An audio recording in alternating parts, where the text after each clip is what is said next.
Ito din na panlutuin sa tuwalya ng baka. Ayan, lagyan natin ng sabunin para kuskusin.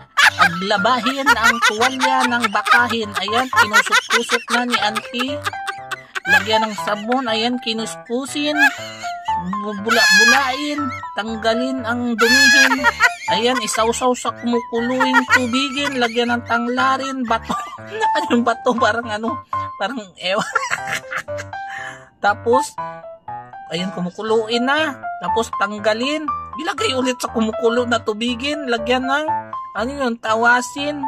Tapos, magpaprito tayo ng, anong prutas to?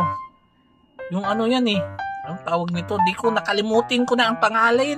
Tapos, kuskusin. Durug-durugin. Ang sunod naman nitin ay kasala-salain. Ayan, lagyan ng dito naman sa kabila, magsaingin tayo ng kanin, lutuin na. Maggisahin naman tayo ng sibuyas at saka bawang, lagyan ng bakit nilagay yung kanin?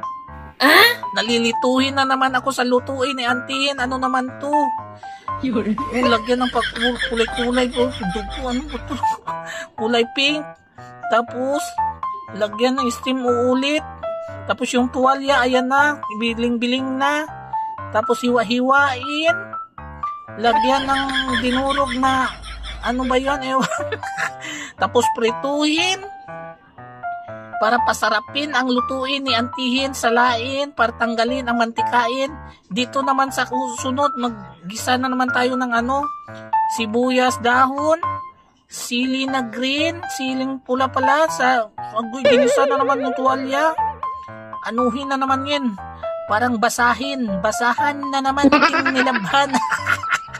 Tapos magbatilin tayo ng itlugin, lagyan ng mantika, ilagay yung itlugin, tapos mikos-mikusin, tapos hiwa-hiwain. Dito naman maggisa tayo ng plastic balon.